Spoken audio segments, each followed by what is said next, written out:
അടൂർ പ്രകാശ്.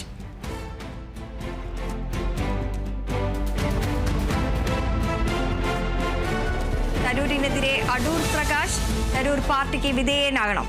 തരൂരിനെ പദവിയിലെത്തിച്ചത് കോൺഗ്രസ് ആണെന്നും UDF convener Adoor Prakash. Tharoor പരാമർശം നടത്തിയതിൽ കോൺഗ്രസിന് ക്ഷീണമില്ലെന്നും അടൂർ പ്രകാശ്.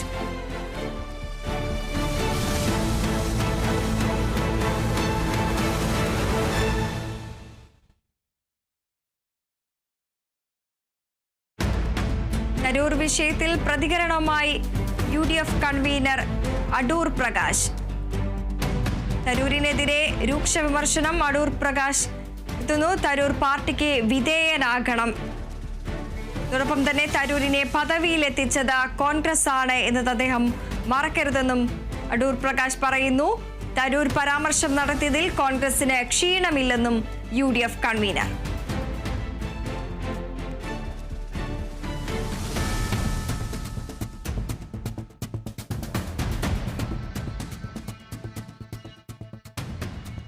വാർത്തയുടെ വിശദാംശങ്ങളുമായി റിയാസ് KMR ചേരുന്നുണ്ട്. റിയാസ്, കടുത്ത പ്രതികരണം തന്നെയാണ് തരൂരിനെതിരെ ഇപ്പോൾ UDF കൺവീനർ അടൂർ പ്രകാശ് നടത്തിയിരിക്കുന്നത്. തരൂരിനെ പാർട്ടിയിലെത്തിച്ചത് കോൺഗ്രസ് ആണ് എന്നതടക്കം പറഞ്ഞു വെക്കുന്നുണ്ട്. തരൂർ പാർട്ടിക്ക് വിധേയനാകണം എന്നതും പറയുന്നു. വിവരങ്ങൾ എങ്ങനെയൊക്കെയാണ്?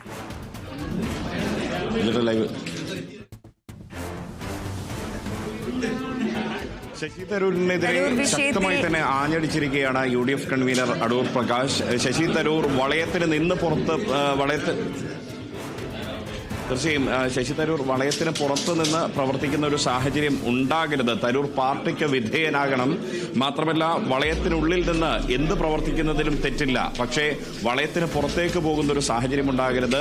ശശി തരൂർ അങ്ങനെ വളയത്തിന് പുറത്തേക്ക് പോകാതിരിക്കട്ടെ എന്ന് അദ്ദേഹം പറയുകയാണ്. മാത്രമല്ല, അദ്ദേഹം പറയുന്നു, ഞങ്ങളൊക്കെ KSUവിലൂടെ വന്ന ആളുകളാണ്. ഞങ്ങൾ ഒരിക്കൽ പോലും പ്രസ്ഥാനത്തിന് പുറത്തു പോയി പ്രവർത്തിച്ചിട്ടില്ല. തരൂർ മനസ്സിലാക്കേണ്ട ഒരു കാര്യം, തരൂർ ഇപ്പോൾ ഇരിക്കുന്ന പദവി, ജനപ്രതിനിധി എന്ന പദവി സമ്മാനിച്ചത് പാവപ്പെട്ട ജനങ്ങളാണ്. ഒപ്പം തന്നെ കോൺഗ്രസ് പ്രവർത്തകരാണ്. അവരെ മറക്കരുത്, കോൺഗ്രസ് പ്രവർത്തകരെ മറക്കരുത്, കോൺഗ്രസ് പ്രസ്ഥാനത്തെ മറക്കരുത്, ഈ പദവി തന്നവരെ മറക്കരുത് എന്നുകൂടി അടൂർ പ്രകാശ് വ്യക്തമാക്കുന്നു. ഈ ഒരു വാക്ക് തരൂരിനെതിരായ ഒരു വിമർശനമാവില്ലേ എന്ന് ചോദിക്കുമ്പോൾ, തരൂരിനെ കുറ്റപ്പെടുത്തുന്നു എന്ന് ആർക്കെങ്കിലും തോന്നിയാൽ അതിന് ഉത്തരവാദി ഞങ്ങളല്ല. ആ ഒരു സാഹചര്യം ഉണ്ടാക്കിയത് ആരാണോ ആ വ്യക്തിയാണ് എന്ന് പറയുന്നത്. അത് തരൂർ തന്നെ ഉണ്ടാക്കിയതാണ് എന്ന് പരോക്ഷമായി പറയുകയാണ് അടൂർ പ്രകാശ്. ഒപ്പം തന്നെ പ്രസ്ഥാനത്തിന് പുറത്തുപോയി ഒരിക്കലും ഞങ്ങൾ ഈ ഒരു ഇതാക്കിയിട്ടില്ല, പ്രവർത്തിച്ചിട്ടില്ല. കൂടാതെ തരൂർ ഇങ്ങനെ അടിക്കടി പരാമർശങ്ങൾ നടത്തുമ്പോൾ അതിൽ ഒരിക്കൽ ഒരു ക്ഷീണവും കോൺഗ്രസിന് സംഭവിക്കുന്നില്ല എന്ന് പറയുന്നു. മാത്രമല്ല, ഈ തരൂർ ഇനിയെങ്കിലും കൃത്യമായി പ്രവർത്തിക്കാൻ തയ്യാറാവണം. പാർട്ടിയുടെ വളയത്തിനകത്ത് നിന്നുകൊണ്ട് പാർട്ടിക്ക് വിധേയനായിക്കൊണ്ട് പ്രവർത്തിക്കാൻ തയ്യാറാകണം എന്ന് അടൂർ പ്രകാശ് പറയുന്നു.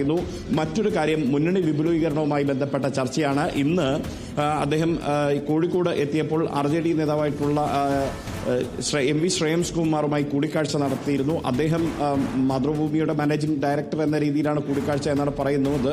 മറ്റ് മുന്നണി വിഷയങ്ങളൊന്നും തന്നെ ചർച്ച ചെയ്തിട്ടില്ല എന്ന് പറയുമ്പോഴും മുന്നണി വിപുലീകരണത്തിന് ആവശ്യമായ എല്ലാ കാര്യങ്ങളും ചർച്ച ചെയ്യും. LDFിലെ അസംതൃപ്തരുമായി പ്രത്യേകം ചർച്ച നടത്തും. മാത്രമല്ല, LDFിൽ ഇപ്പോൾ തൃപ്തിയുണ്ട് എന്ന് പറയുന്ന ആളുകളെ പോലും അവരുമായി പോലും ചർച്ച നടത്തും. അതായത് CPI ആണ് അടൂർ പ്രകാശ് ഉന്നമിടുന്നത് എന്നത് അദ്ദേഹത്തിന്റെ വാക്കുകളിൽ നിന്നും വ്യക്തമാണ്. അതിനപ്പുറത്തേക്ക് മുന്നണി വിട്ടുപോയിട്ടുള്ള, നേരത്തെ UDF വിട്ടുപോയി ഇപ്പോൾ LDFിലുള്ള ഘടകകക്ഷികളെ തിരികെ എത്തിക്കാനുള്ള ശ്രമം നടത്തും. അതായത് കേരള കോൺഗ്രസ് CM ഒപ്പം ഈ RJD അടക്കമുള്ള നേരത്തെ ഒപ്പമുണ്ടായിരുന്ന സഖ്യകക്ഷികളെ തിരികെ എത്തിക്കാനുള്ള ശ്രമം ശക്തമായി നടത്തുമെന്നുകൂടി അടൂർ പ്രകാശ് വ്യക്തമാക്കുകയാണ്. റിയാസ്, അതോടൊപ്പം തന്നെ സർക്കാരിനെതിരെ രൂക്ഷ വിമർശനവുമായി രംഗത്തെത്തിയിരിക്കുകയാണ്. പിണറായി സർക്കാർ ജനങ്ങളെ വഞ്ചിക്കുന്നു എന്നതടക്കമുള്ള കാര്യങ്ങൾ പറഞ്ഞു വെക്കുന്നുണ്ടല്ലോ.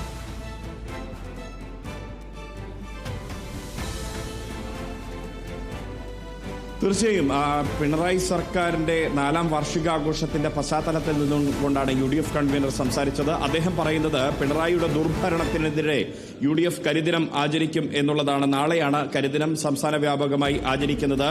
ഈ ഭരണത്തിന്റെ കീഴിൽ ലഹരി വ്യാപനം വർദ്ധിച്ചിട്ടുണ്ട്. അമ്മമാരുടെ കണ്ണീരാണ് ഈ ഭരണത്തിന് കീഴിൽ ഉണ്ടായിരിക്കുന്നത്. അതിനൊരു അറുതി വേണം.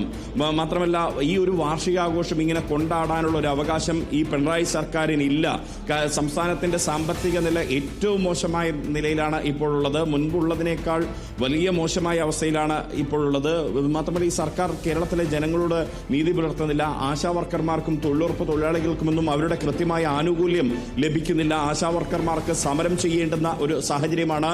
അവർ ദിവസങ്ങളായി സമരം ചെയ്യുന്നു. എത്ര ദിവസമായി അവരുടെ സമരം തുടങ്ങിയിട്ട്, എന്നിട്ടും മുഖ്യമന്ത്രി ഇവരുടെ ഒരു വിലാപം, സംസ്ഥാനത്തുടനീളം യാത്ര ചെയ്യുന്ന മുഖ്യമന്ത്രി ആശാ വർക്കർമാരുടെ വിലാപം കേൾക്കാൻ തയ്യാറാകുന്നില്ല. അവർക്കുള്ള ആനുകൂല്യം സമയബന്ധിതമായി നൽകണം. ഒരു കമ്മ്യൂണിസ്റ്റ് മുഖ്യമന്ത്രിക്ക് യോജിച്ച ഒരു ശൈലിയല്ല തൊഴിലാളി വർഗത്തെ മാറ്റി നിർത്തുന്ന രീതി എന്നുള്ളത്. തൊഴിലാളി വർഗത്തെ മാറ്റി നിർത്തലല്ല ഒരു കമ്മ്യൂണിസ്റ്റ് മുഖ്യമന്ത്രി ചെയ്യേണ്ടത് എന്നുകൂടി അടൂർ പ്രകാശ് പറഞ്ഞു വെക്കുകയാണ്. ശരി റിയാസ്.